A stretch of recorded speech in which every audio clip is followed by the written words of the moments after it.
We present benchmarking algorithms for mapping tissue and vasculature based on moving and measuring magnetic particles that are commanded by a global uniform input, such as the magnetic gradients of an MRI.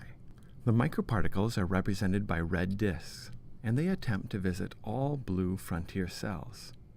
If a particle can move onto a frontier cell, it is labeled as free and colored white. Otherwise, it is an obstacle and is colored black. All particles move a unit step in the same direction until stopped by the black obstacles in a given move. We study three related challenges: mapping, coverage, and subset coverage in 1D and 2D grid environments. For mapping a linear 1D space, we show that the maximum and minimum number of moves can be bounded for the single particle case. For mapping with n particles, we derive the equation for number of moves as a function of the maximum gap length between particles.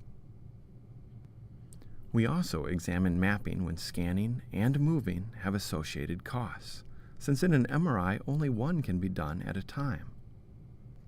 For 2D grid maps, we provide three algorithms of increasing complexity. First, random moves, a probabilistically complete algorithm where each move is random.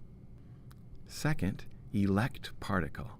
Path planning is made based on proximity of an elect particle, colored in green, to its closest frontier cell, which is blinking in green and blue.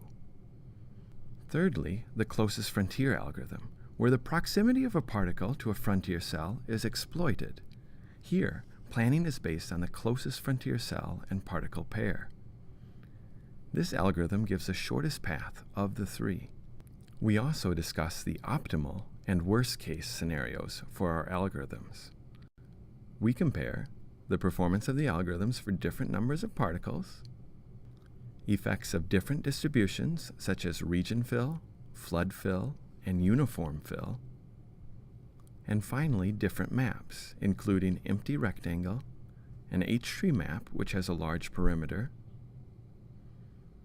and a complex map generated from a real-world 2D vasculature.